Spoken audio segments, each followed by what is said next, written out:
The Lens, only on UBC TV, every Sunday from 6:30 p.m. to 7 p.m. Proudly brought to you Atlas Industries Uganda Limited. Step into a world of excellence, comfort and pride with Royal Foam Furniture, crafted to perfection right here in Uganda. We bring you state-of-the-art living room furniture and bedding products at affordable prices.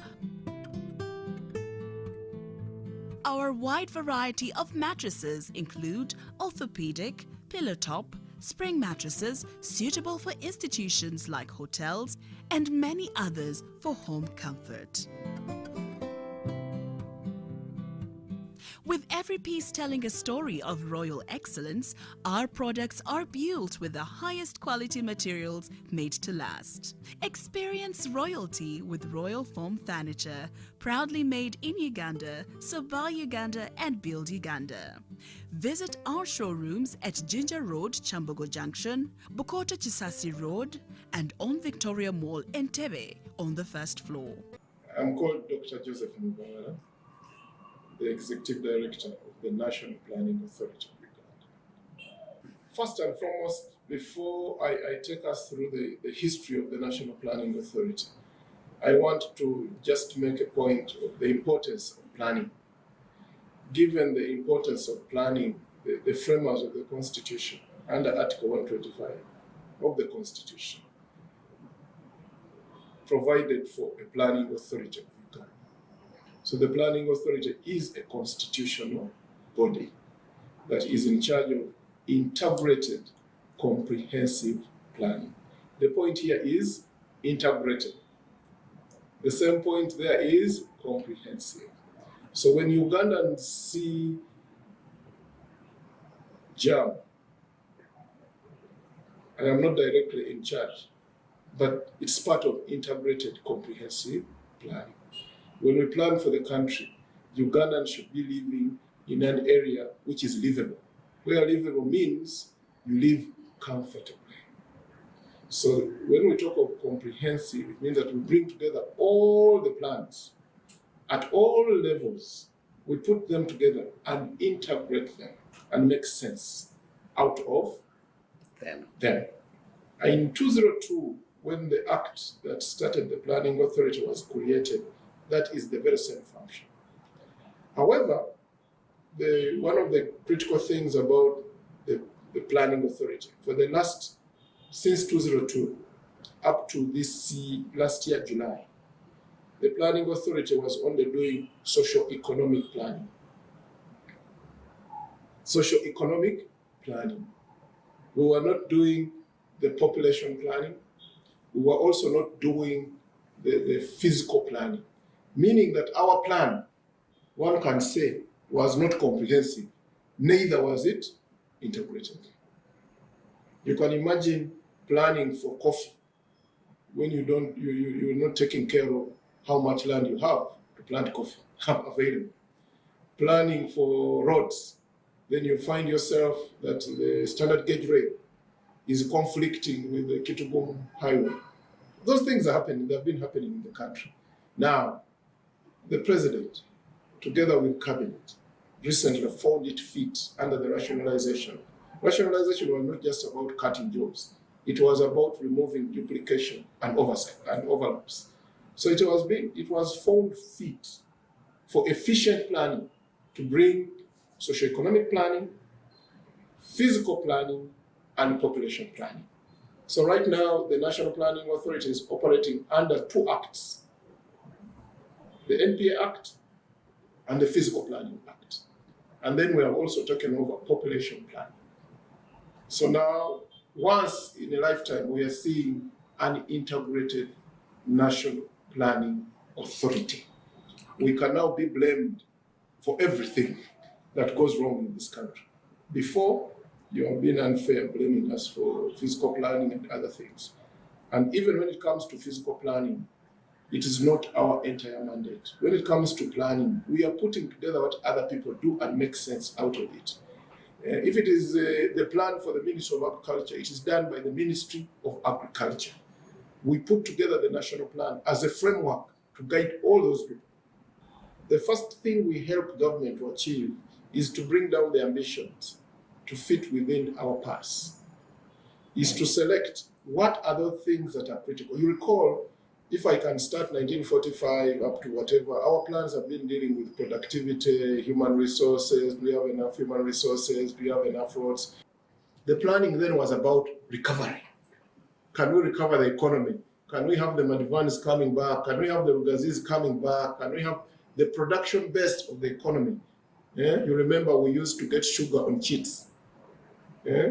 Now Ugandans do not remember that at one time you had to get a cheat to go and get sugar. Cooking oil. You used to get cooking oil, blankets, vehicles. Now today, your only problem is finding money. So we have achieved the fact that the base of the economy now is built together with the leadership of the president. The base of the economy is built. So then after that, we went for poverty reduction. You remember what they used to call the PRSPs, the Poverty Action Plan. How can you have a plan for poverty? But we had it anyway. And we realized that planning for poverty was a very bad thing for this country. We were guided. And quickly we started planning for transformation. You see the phasing, the way it is coming. And that is when we said that this country has fundamentals and this country has opportunities. But in the phasing of the planning, you can't exploit these opportunities unless these fundamentals are right. Yes. That's why you see people have been crying, where is the governor of the central bank? Very important. Because that central bank is handling the fundamental of price stability. I think if I can ask Ugandans to go back and see what was happening in Zimbabwe, where people were carrying money on wheelbarrows to go and buy. That's what happens if the central bank is not working well. Ours is working very well, to the extent that we have started taking macroeconomic stability for granted. As Ugandans, you may even think you don't need the central bank. But that is one thing that is working every day to give you a stable price. Your forex, your price, what you get in the shop is impacted by the central bank. That's a fundamental macroeconomic stability. Then the government said, no, let us now do roads. You can see that today you can move from Kabale to Karamoja. 1996, I was the planner in the Ministry of Works. Some people think we are young, we are small. I was the planner in the Ministry of Works, and I was in charge of all traffic counts. Between Karamoja and Soroti was a 2-day journey, 3-day journey. Now, in one day, I can plow this country from Kisoro to Karamoja. Now, we would want everybody to plow up to Kidepo. Travel time has gone down. The country is connected. That is a fundamental. Power. We used to have a lot of load shedding. We still have some. But everybody now takes power for granted. When there is no power, it's a crisis. Many years ago, it was the norm. So the fundamentals are now built. We still have an issue with the cost of doing business. The power is still too high. We have tried to reduce it for the big players who are not also increasing their scale. We need to talk to them. Now, the small players like myself, in a maize mill, we are paying 17 cents.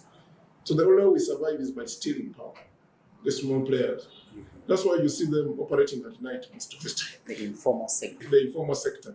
They're having a lot of problems because our power for the informal sector is still very high. Although the medium and small scale industries are the ones that give you jobs, the new startups. Yes. So as a plan, we need to think of reducing that cost. Okay. We have done that. Now, this plan that I'm giving you now, this one, which the president is writing it forward for the next 5 years, this is what we want to happen. We have been growing at 6% on average. It's a high growth, but it's not high enough for the country to survive. In fact, if we continue growing at 6% towards 2030, we will reach a point when we have a liquidity trap.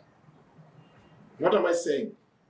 Most of the value judgment we have in this country, debt GDP ratio, that your debt compared to your income.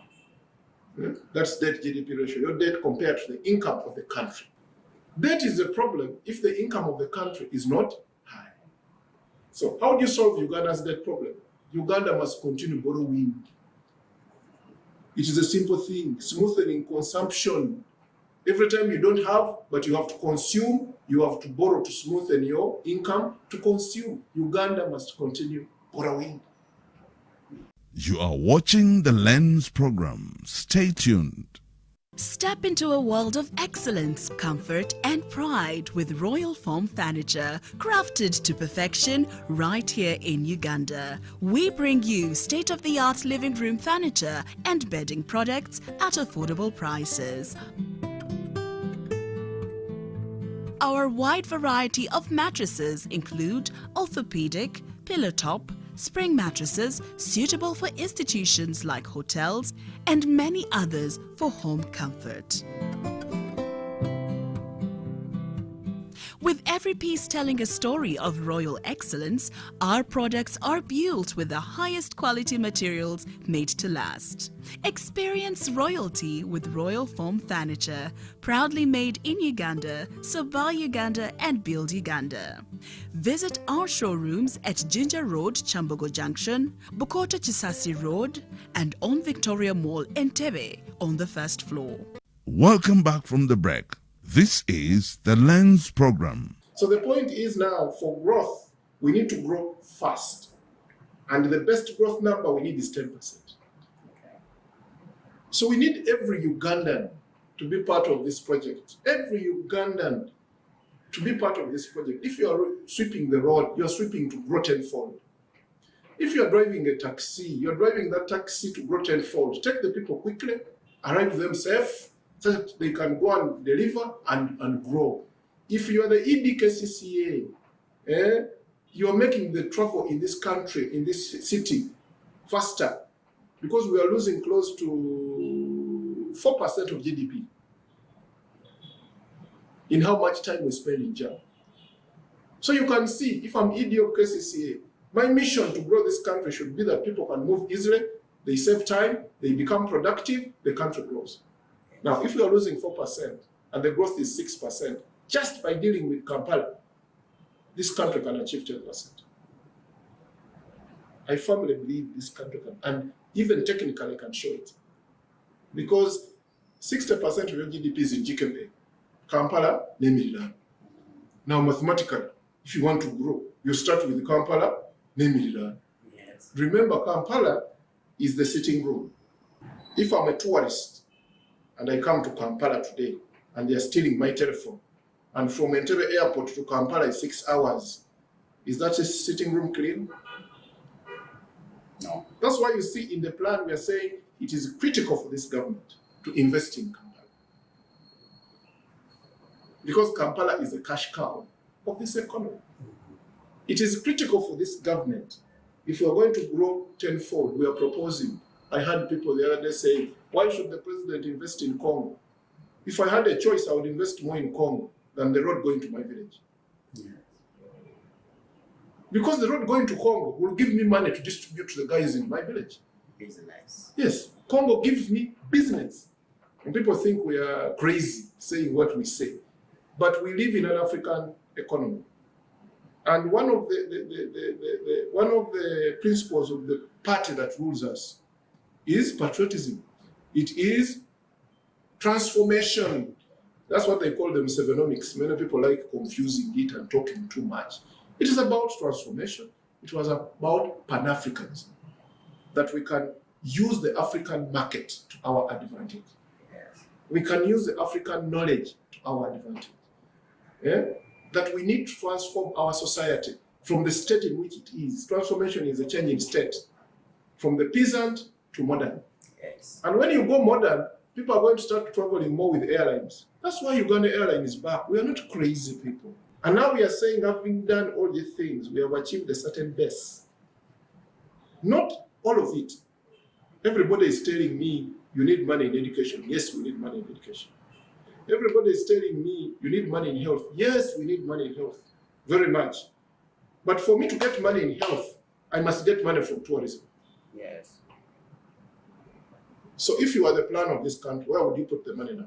Maintain health, maintain education, prop up tourism, get more money, distribute. You cannot distribute what you do not have. In Uganda here, we say, Kokuba Kwepanka. You try shaking the key of a car which you don't own.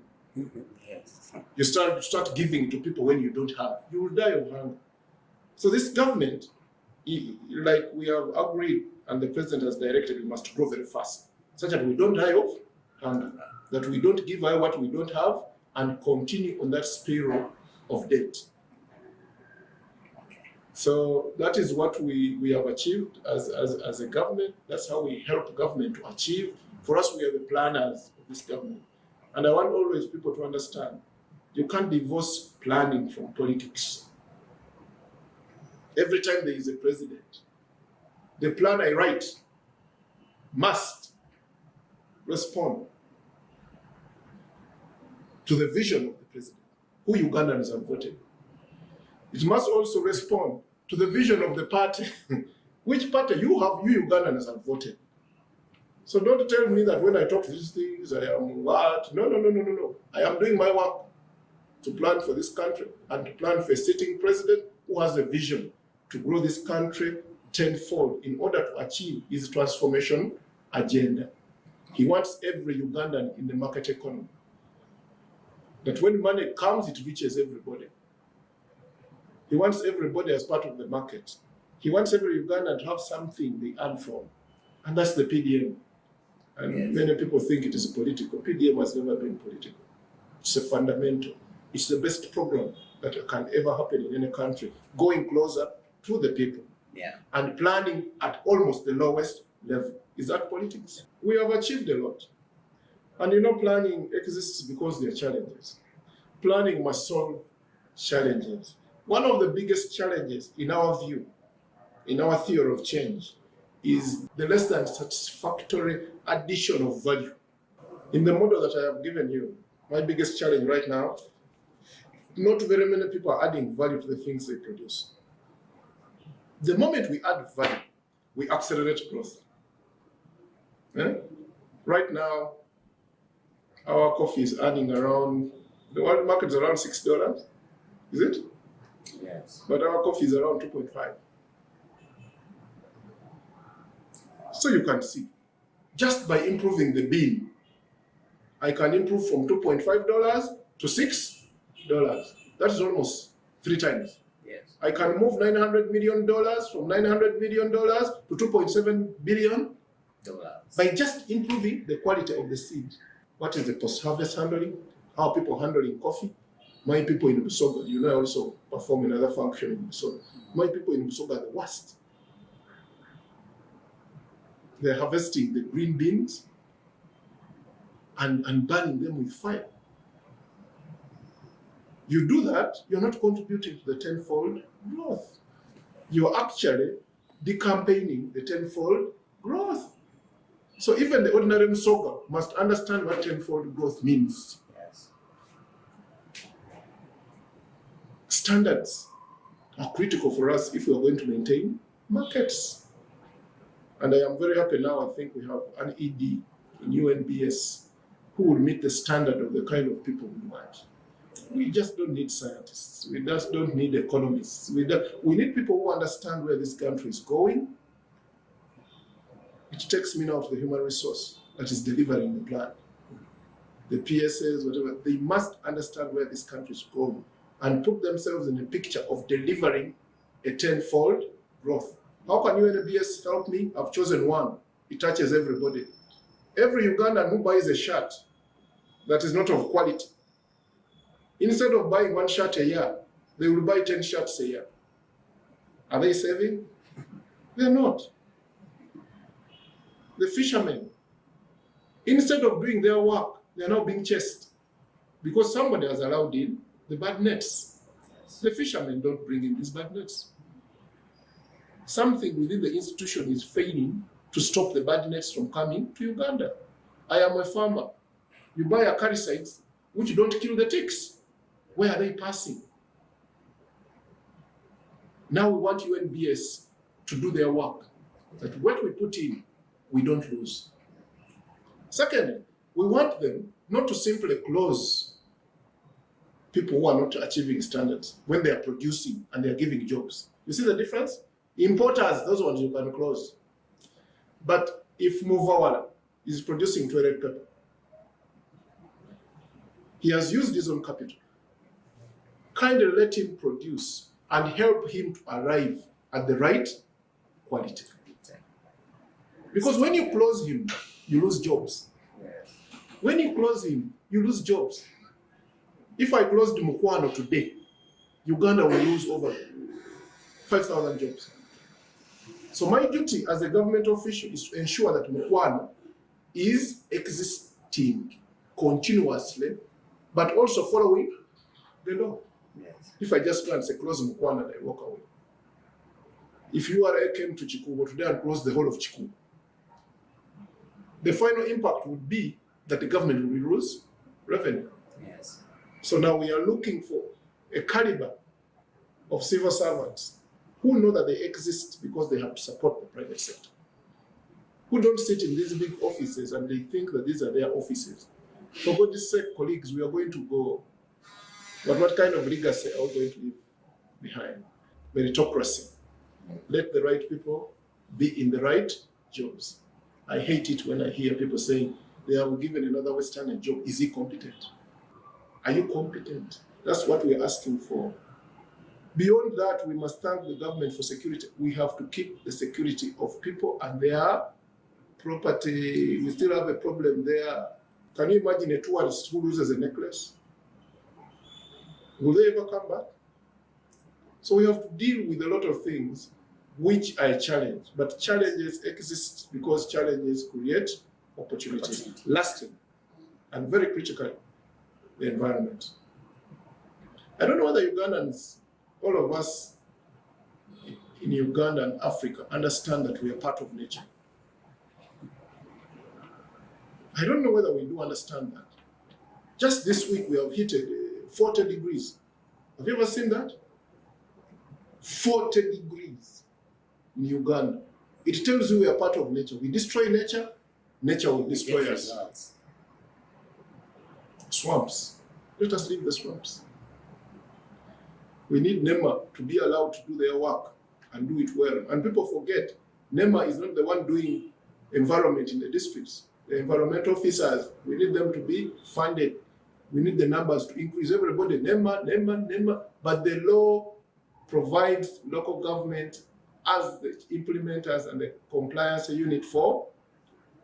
Now everybody will say, NPA, NPA. No, NPA is not the fiscal planning authority only of this government. Local governments plan their own fiscal plans, but they must align them to the one we do national and regional. So we need the whole government approach. The other day, some people were saying we need information. And another person was telling them this security information. The same government. The other day, you need information funded by government, and another institution is saying, pay me. It has used government money. So for us, we are going to rely so much, and the government has already set itself. We have a head of service in charge of performance, a deputy head of service. We have another head of service in charge of the secretary, the cabinet. We have our head of service. All of us should be supervised by that one person. Right now, some of us in authorities are like we're in a different government. We need to see one government. That person is called the head of service. They don't say head of government service. It is head of service. It is both government and other government. My contract should not be renewed when she doesn't know. And the day we respect offices and give them the power that they deserve and put the right people in those offices, tenfold growth. Like my minister says, there is no way we cannot do this. And I'm speaking this as an accomplished economist. I am not a middle person. I am simply saying this economy can grow 10%, and I can defend it, both on earth and in heaven. So I need the churches to preach growth. I request the politicians to preach growth. Tenfold. I request the radios and the TVs in this country to preach tenfold growth. And I'm now going to direct my communication people. What does tenfold growth mean for every Ugandan? I need such a thing. And I hope one day we'll be on UBC to explain, to show them that even as you clean Kampala, you're contributing to the tenfold growth. So as you clean, just say tenfold growth, tenfold growth. The moment we grow, debt will not be a problem. The moment we grow, revenue will not be a problem. I hope that every Ugandan sets aside some time to see what other people see, what your lens cannot see, to listen what other people's lenses see, and then we come to one common place where growth will be for everybody. Thank you. The Lens program was proudly brought to you by Atlas Industries Uganda Limited. Step into a world of excellence, comfort, and